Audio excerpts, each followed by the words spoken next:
কলকাতার বুকে বিধানসভার গেটে শুভেন্দু অধিকারী লাইভ করে ব্যাগ থেকে ২৬টা পাকিস্তানের পতাকা বার করে পাকিস্তানের পতাকা পুড়িয়েছে।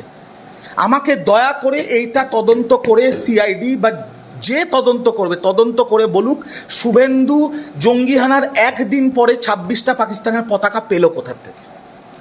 কলকাতায় তো কোথাও পাকিস্তানের পতাকা বিক্রি হয় না ওপেনলি। কলকাতার যত রাজনৈতিক দল পতাকা কিনতে যায় বড় বাজারে পাকিস্তানের পতাকা বিক্রি হয় না। তাহলে শুভেন্দু জঙ্গিহানার পরের দিন এতগুলো পাকিস্তানের পতাকা পেল কে করে?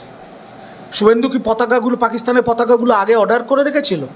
ও কি জানতো এরকম কিছু হবে? না, এই পতাকাগুলো রেডি রেখেছিল কারণ বাংলার বিভিন্ন জায়গায় ওয়াকফ আন্দোলন হচ্ছে, সেখানে নিজেদের লোক ঢুকিয়ে পাকিস্তানের পতাকা উড়িয়ে পরে ভিডিও পোস্ট করবে, দেখুন বাংলায় মমতা বন্দ্যোপাধ্যায়ের বাংলায় পাকিস্তানের পতাকা উড়ছে। এই ব্যাপারটার আগে তদন্ত হওয়া উচিত যে জঙ্গিহানার পরের দিন শুভেন্দু অধিকারী ভারতের মাটিতে বাংলার বুকে ২৬টা পাকিস্তানের পতাকা পেল কি করে। পাকিস্তানের পতাকা, আমি দায়িত্ব নিয়ে বলছি, বাংলা কেন ভারতবর্ষে কোথাও বিক্রি হয় না। যদি কোনো খেলা, ওয়ার্ল্ড কাপ বা কোনো সময় পাকিস্তানের পতাকা পাকিস্তানিরা যখন আসে তখন যদি দরকার পড়ে অর্ডার দিয়ে বানানো হয়, তাহলে শুভেন্দু পাকিস্তানের